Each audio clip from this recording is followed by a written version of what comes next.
ராஜாதி ராஜாவா பாப்பா. மிமிக்ரி என் இனிய தமிழ் மக்களை. காமெடி நம்ம குரல் மட்டும் இல்லை சார், கொஞ்சம் பாடி லாங்குவேஜ் வரும். Anchoring, dance.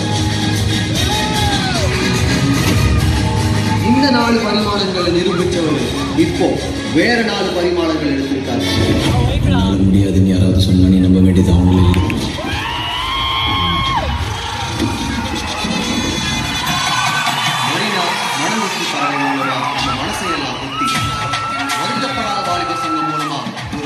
சங்கமத்தையே உருவாக்கினார்.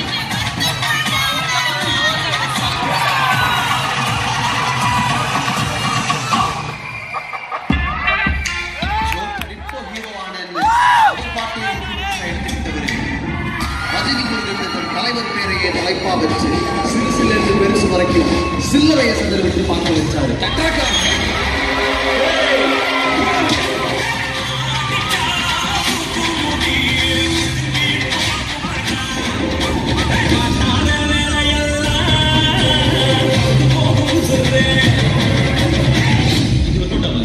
இவர் இனிமே மாஸ் படம் தான் பண்ணுவார் போலயே பண்ணல அப்படின்னு அசை போட்ட வாய்ப்பெல்லாம்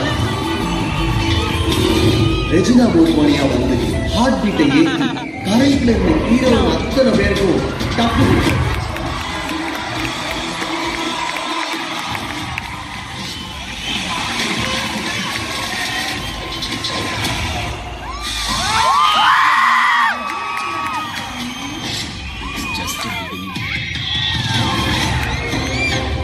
சிரிக்க வச்சு ஆட வச்சு ஒரு நடிகரால் பல ரசிகர்களை பெற்றவர். பாடல்கள் பாடி பாடகரால் விசில்கள் வென்றவர். தான் எழுதிய முதல் பாடலிலேயே பட்டி தொட்டியை தொட்டவர். எனக்கு இப்போ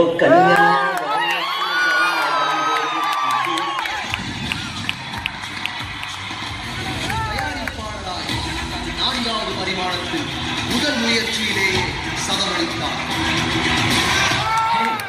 இதுக்கே டென்ஷன் என்ன? இன்னும் பார்க்க வேண்டியது நிறைய இருந்துச்சு. நண்பனின் கனவை நிஜமாக்கி அது வெற்றியும் கண்டு பலருக்கும் நம்பிக்கை அளித்திருக்கும். ஜெயிச்சிருக்கேன்னு சொன்னா கேட்காது, ஆனா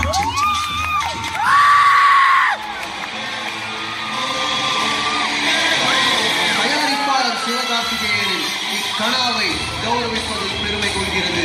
கலாட்டா டெபி அவார்ட் 2018.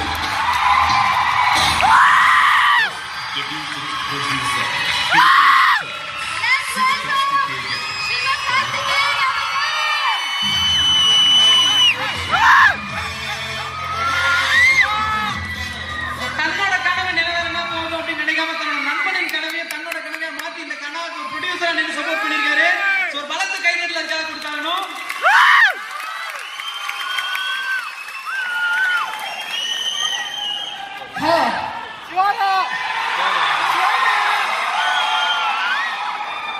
எங்க சிவானா இன்னைக்கு ப்ரொடியூசர் சிவகார்த்திகேயன் வந்திருக்காரு. சொல்லுங்க நீங்க ப்ரொடியூசர் சார். அதனால தான் அவார்ட்லாம் நான் பிடிச்சிட்டு இருக்கேன். சொல்ல முடியாது. மைக்கு கூட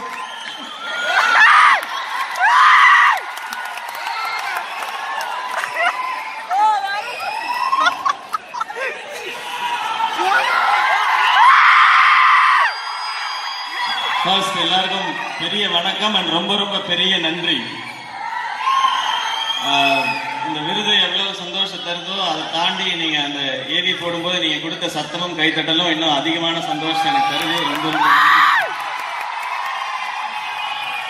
அண்ட் இந்த அவார்டு இன்னும் ஸ்பெஷலா இருக்கு. ஏன்னா விக்ரம் சார் கையில இருந்து சார் நான் வச்சுக்கிறேன் சார் அது ஓகே.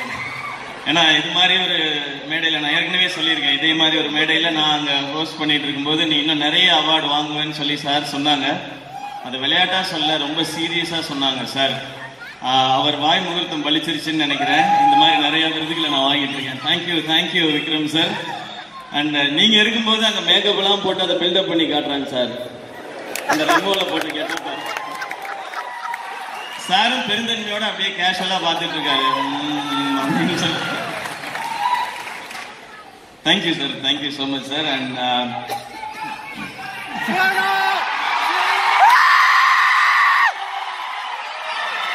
அண்ட் கனா படம் ரொம்ப ரொம்ப ஸ்பெஷலான படம் எங்க எல்லாருக்குமே. அண்ட் ஒரு டெபு ப்ரொடியூசரா வந்து வாங்கும்பொழுது நான் இன்னும் என்ன சொல்றது, இன்னும் யங்கா ஃபீல் பண்றேன். நான் ஃபர்ஸ்ட் டைம் வந்து ஒரு மேடையில ஏறும் பொழுது இருந்த அத்தனை பதட்டமும் எனக்கு இப்ப இருக்கு. முதல் முறையா ஒரு விருது வாங்கும்போது இருக்கிற அத்தனை சந்தோஷமும் இப்ப எனக்கு இருக்கு. இந்த சந்தோஷத்தை சாத்தியமாக்குனது இங்க இருக்கிற நீங்க, உங்களை மாதிரி இந்த தமிழ்நாடு உலகம் முழுக்க இருக்கிற அத்தனை சினிமா ரசிகர்களும் நண்பர்களும் உறவினர்களும் தான். அவங்க எல்லாருக்கும் பெரிய பெரிய நன்றி. இந்த கனா நிச்சயமா ஜெயிக்கும் அப்படின்னு நம்பணும். அது வசூல் ரீதியாகவும் ஜெயிக்கணும், விமர்சன ரீதியாகவும் ஜெயிக்கணும், விருதுகளும் வாங்கணுன்றதான் ஆசை. இதை சாத்தியப்படுத்தி கொடுத்த கனா டீம் எல்லாருக்கும் பெரிய பெரிய தேங்க்ஸ். அண்ட் நான் எல்லாரும் சொன்னா நான் நடிக்க போயிடுவேன் நிறையா. இதை ஃபுல்லா பார்த்தது என் ஃப்ரெண்ட் கலை பிரதர். அவர் ஸ்டேஜுக்கு கூப்பிட்டுக்கலாமா? கண்டிப்பா. என்னோட கோ ப்ரொடியூசர் கலை சார், மிஸ்டர் கலை.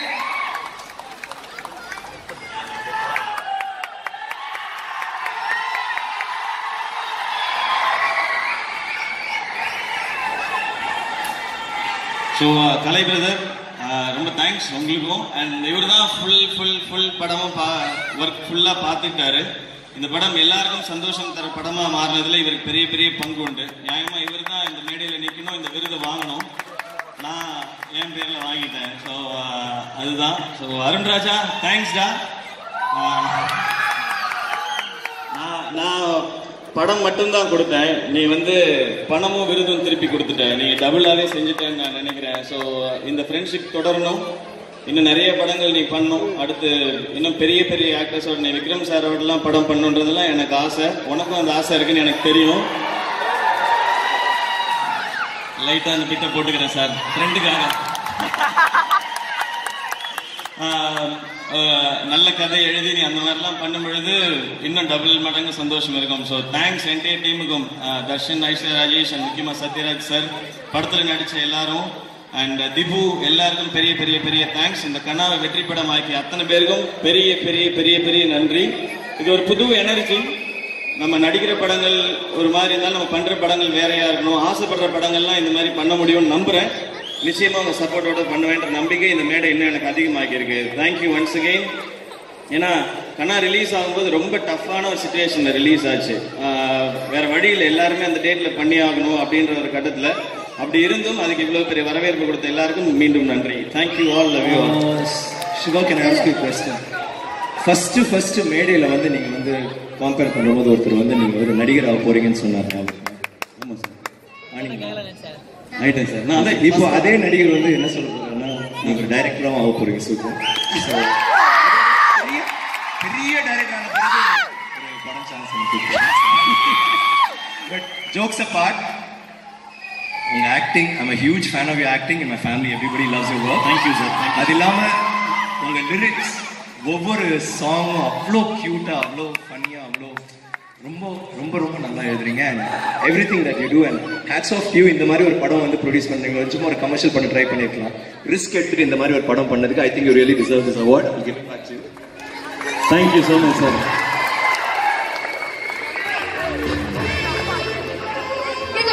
ரொம்ப ரொம்ப தேங்க்ஸ் சார். ஒரு நிமிஷம். மியூசிக்லாம் போட்டாங்கன்னா நாங்கள் கிளம்பணும்னு இருக்கோம். ஓகே. சொதப்பிட்டாங்க யாரும். யாரும் கூட முதல்ல கேட்கணும். சரி, அங்கேயே வந்துடுறோம் sir.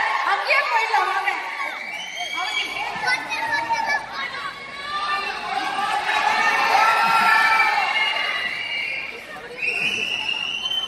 Vikram sir, Sivakarthikeyan sir உடைய growth is massive. சோ இந்த growth பத்தி நீங்க என்ன நினைக்கிறீங்க? நல்ல ஹைட். எனக்கு எப்பவுமே சிவா பார்த்தோன்னே ஃபர்ஸ்ட் எப்பவுமே எனக்கு ஹைட் கொஞ்சம் ஜாஸ்தியா இருக்கு. டிஸ்கவுண்ட் பண்ணி நினைப்பேன். வேற நெக்ஸ்ட் சரி, இப்போ அவரு சிவா, நான் இப்போ சார் சொன்னார்ல நீங்க ஒரு டைரக்டராகவும் ஆயிடுவீங்க சீக்கிரத்துல அப்படின்னாரு. இப்போ நான் வந்து உங்களை என்னன்னா டைரக்டர் ஆனீங்கன்னா என்ன ஆனாலும் உனக்கு சான்ஸ் இல்லை, எனக்கு தான் சான்ஸ். நீ பேசுற விதம் பார்க்கும்போது ஒரு பில்டப் மாதிரி பேசா wait second movie. Okay, not the first. அண்ணா இல்ல கரெக்ட் கண்டிப்பாங்க. அதுக்கு கூட ஒரு ரிக்வெஸ்ட், அவரோட கனான்னு ஒன்று இருக்கும்ல. இப்ப சார் நீங்க சொன்னீங்க அது கண்டிப்பா நடக்கும்ன்றது தெரியும். ஆனா அவருக்கு ஒரு கனா இருக்கும்ல, சினிமால இதான் என்னோட கனான்னு. அப்படின்னு என்ன சொல்றாரு சிவாங்க? உங்களோட கனா ப்ரொடியூசர் ஆயிடுச்சு, டைரக்டர் ஆயிடுச்சு, எல்லாமே ஆயிடுச்சுன்னா உங்களோட கனா? இந்த சினிமாவே கனம் தான். தூரத்துல இருந்து வேடிக்கை பார்த்துட்டு இருந்த எனக்கு இருக்கு. இந்த மேடை எல்லாமே, இந்த கைத்தட்டல் எல்லாமே பெரிய கனவு தான்.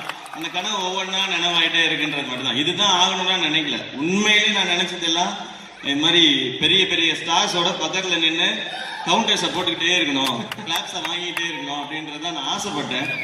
பட் மக்கள் எல்லாம் சேர்ந்து இன்னொரு பெரிய இடம் கொடுத்தாங்க. அதுக்கு சின்சியராகவும் இருக்கணும், அதுக்கு ரெஸ்பான்சிபிளாகவும் இருக்கணும். அதை நோக்கி ஓடிட்டு இருக்கேன், அவ்வளவுதான். சார் சொன்ன மாதிரி டைரக்டர்லாம் ஆயிட்டா என்னையவே என்னால பிடிக்க முடியாது, அந்த மாதிரி ஆயிட்டு. விக்ரம் சாரை வச்சு என்ன மாதிரி படம் எடுப்பீங்க? எந்த ஜானர்ல இருக்கும் அது? சார் ரெடின்ட்டாரு, சார் ஓகேன்னு சொல்லிட்டாரு ஃபர்ஸ்ட். என்ன மாதிரி நீ கிடையாது, அதுவும் ஒத்துக்கிட்டாரு. இல்ல விக்ரம் சாரை வச்சுன்னா நிச்சயமா அது சிங்கிள் ஆக்டா இருக்காது. ஒன்னு டபுள் ஆக்ஷன் இல்ல ட்ரிபிள் ஆக்ஷனா தான் இருக்கும் அது கண்டிப்பா.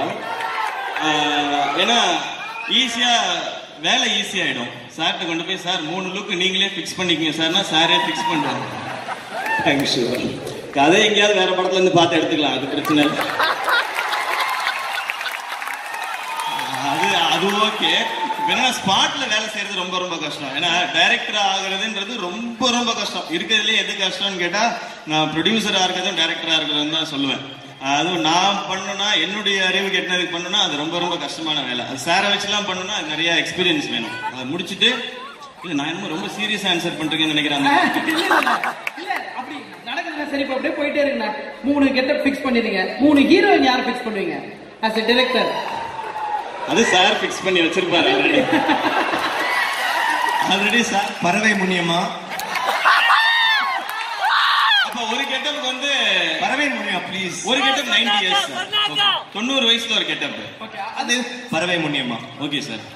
சார் ஒரு ஹீரோயின் சொல்லிட்டீங்க, மீதி 2 இருக்காங்க. சின்ன கெட்டப் வந்து baby Sara. Baby Sara 12th standard student sir ஒரு கேரக்டர். அப்புறம் மீதினா டைரக்டர் தான் சொல்லுங்க. டைரக்டர் நீங்க வந்து ஒரு உணர்ச்சிவசப்பட்டு லாஸ்ட்ல ஒரு ஹீரோயின் மட்டும் தான் நீங்க ஃபிக்ஸ் பண்ணணும். அது வந்து உனக்கு விட்டுரும் பச்சது. உனக்கு யார் பிடிக்கும் சார்? இப்போ ஒரு இக்கட்டான சூழ்நிலை இருக்கு, நீ யார் பிடிக்கும் உனக்கு ஹீரோயினா? எனக்கா? எல்லா பேரும் சொல்லிடாத, ஒரு பேர் சொல்லு. ஆமா, நயன்தாரா.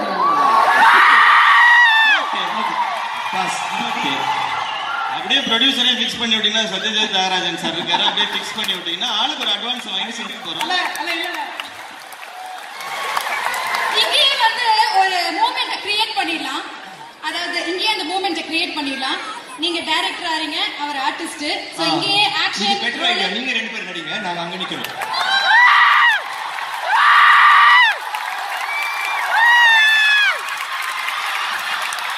அடுத்ததாக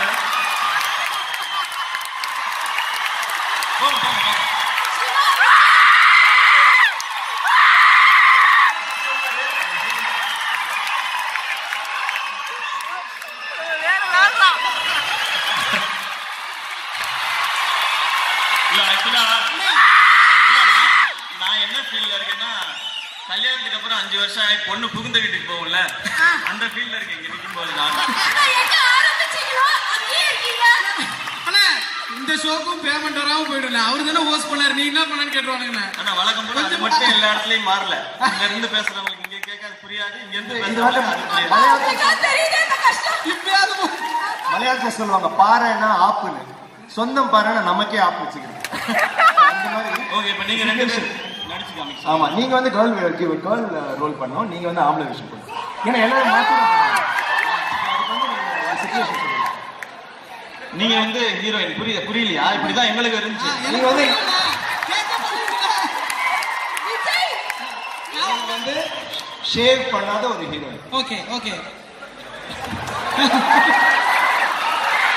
நீங்க ஹீரோயின், அவங்க ஹீரோ. யார் படம் பாருங்க, எல்லாம் கல் எடுத்து அடிப்பாங்களே. சிச்சுவேஷன் சொல்ல போற நடிங்க இப்போ. சரிண்ணே. சிச்சுவேஷன் வரியா? ஹீரோ ப்ரப்போஸ் பண்றாரு, ஹீரோயின் அதுக்கு ரியாக்ட் பண்ணோம், அவ்வளவுதான். என் படத்துல சீன்லாம் அப்படியே ஜெனரலா ஒரு பேப்பர். ஆனா வெக்கத்தோட கிடையாது, அரையணும்.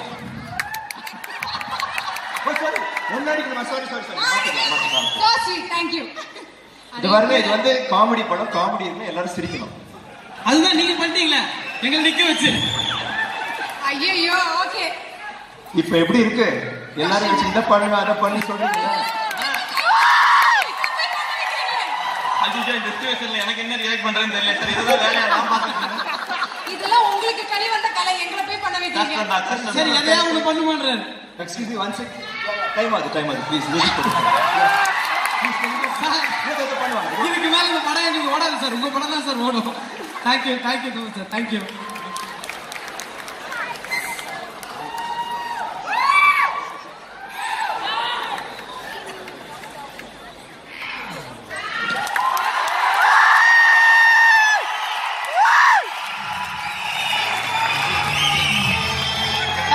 Thank you Shivana, thank you Vikram sir, thank you Anup sir, thank you so much.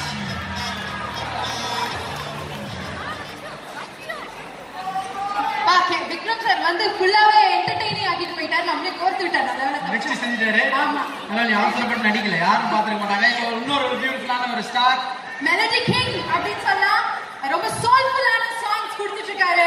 பல பேரோட காலர் டியூனா இன்னும் இவரோட பாட்டு தான் இருக்கும். தொடர்ந்து அவரோட பாடல்கள் தான் நம்ம கேட்டுட்டே இருப்போம். சோ அப்போதுல இருந்து இப்போ வரைக்கும் லவ் அப்படின்ற ஃபீல் இருந்துச்சுன்னா இவர் பாட்டு இல்லாம இருக்கும்.